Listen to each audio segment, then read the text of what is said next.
ഇപ്പോൾ എല്ലാ പിള്ളേരുടെ കയ്യിലുള്ള സാധനങ്ങളായിരിക്കും സ്റ്റിക്കേഴ്സ്, വാഷി ടേപ്പ് അങ്ങനെയുള്ള സാധനങ്ങളൊക്കെ. സ്റ്റിക്കേഴ്സ് ഉണ്ടാക്കുന്നത് എങ്ങനെയാണെന്നുള്ളത് ഞാൻ മുമ്പത്തെ ഒരു വീഡിയോയിൽ കാണിച്ചിട്ടുണ്ടായിരുന്നു. ഇന്ന് നമുക്കൊരു വാഷി ടേപ്പ് ഉണ്ടാക്കിയാലോ?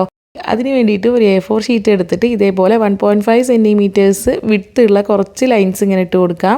ഇനി ഇതിൽ നമുക്ക് ഇഷ്ടമുള്ള ഡിസൈൻ ചെയ്ത് കൊടുക്കാം കേട്ടോ. ഞാനിവിടെ പേസ്റ്റൽ ഷെയ്ഡിലുള്ള സംഭവങ്ങളും വരച്ചു കൊടുക്കുന്നുണ്ട്, അതേപോലെ കുറച്ച് ഡാർക്ക് കളർ വെച്ചിട്ടും ചെയ്യുന്നുണ്ട്. അപ്പോൾ ഇങ്ങനെ ഞാനൊരു 5 ടൈപ്പ് ഡിസൈൻ ഒരു പേപ്പറിൽ ഇങ്ങനെ മൊത്തമായിട്ട് വരച്ചു കൊടുത്തിട്ടുണ്ട്. ഇനി ഇതിൻ്റെ മുകളിൽ നമുക്ക് സെല്ലോ ടേപ്പ് വെച്ച് സ്റ്റിക്ക് ചെയ്ത് കൊടുക്കാം. ഇപ്പോൾ ഒരു 2 ടേപ്പ് വെച്ച് ഒട്ടിച്ചപ്പോഴാണ് ഇത് മൊത്തമായിട്ട് കവറായത് കേട്ടോ.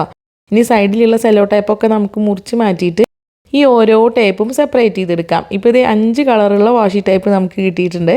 ഇനി ഇതെങ്ങനെയാണ് റോൾ ചെയ്ത് വെക്കാൻ നോക്കാം. അതിന് വേണ്ടിയിട്ട് ഇതിൻ്റെ ബാക്ക് സൈഡിൽ ഇതേപോലെ ഞാൻ ഡബിൾ സൈഡ് ടേപ്പാണ് കേട്ടോ ഒട്ടിച്ച് കൊടുക്കുന്നത്. ഇനി നമ്മുടെ കയ്യിൽ പഴയ വാഷി ടേപ്പിൻ്റെ ഇതേപോലെയുള്ള സംഭവങ്ങൾ ഉണ്ടെങ്കിൽ അത് യൂസ് ചെയ്യാം. അല്ലാന്നുണ്ടെങ്കിൽ ഇതും നമുക്ക് ഉണ്ടാക്കിയെടുക്കാം.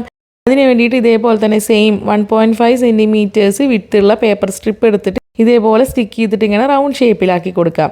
ഇനി ഇതിന് മുകളിലായിട്ട് നമുക്ക് ഈ ഓരോ ടേപ്പും സ്റ്റിക്ക് ചെയ്ത് വെക്കാം. അതിന് വേണ്ടിയിട്ട് ഈ ഡബിൾ സൈഡ് ടേപ്പിൻ്റെ ചെറിയൊരു പോർഷൻ കട്ട് ചെയ്ത് മാറ്റാം, അല്ലെങ്കിൽ ഒന്ന് മടക്കി വെച്ചിട്ട് ഇങ്ങനെ ഇതിൽ സ്റ്റിക്ക് ചെയ്ത് റോൾ ചെയ്ത് കൊടുക്കാം.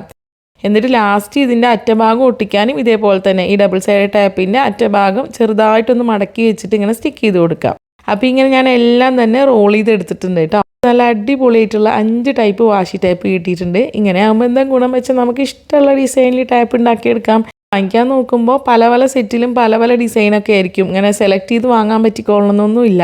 പിന്നെ നമുക്ക് ഇഷ്ടപ്പെട്ട ഡിസൈൻ അവിടെ ഉണ്ടായിക്കോളണമെന്നില്ല. അപ്പോൾ ഇങ്ങനെ ഉണ്ടാക്കുകയാണെന്നുണ്ടെങ്കിൽ സംഭവം എളുപ്പമായിരിക്കുമല്ലേ. സിമ്പിളായിട്ടുള്ള ഡിസൈൻ വരച്ചാൽ മതി, പക്ഷെ കാണാൻ നല്ല ഭംഗിയായിരിക്കും. കാണുമ്പോൾ നമ്മൾ വാങ്ങിക്കുന്ന ടേപ്പ് പോലെ തന്നെ ഉണ്ട് കേട്ടോ. അപ്പോൾ ക്രാഫ്റ്റൊക്കെ ഇഷ്ടമുള്ള പിള്ളേർക്കൊക്കെ ഈ വീഡിയോ ഒന്ന് എല്ലാവരും ഷെയർ ചെയ്ത് കൊടുക്കണേ. താങ്ക്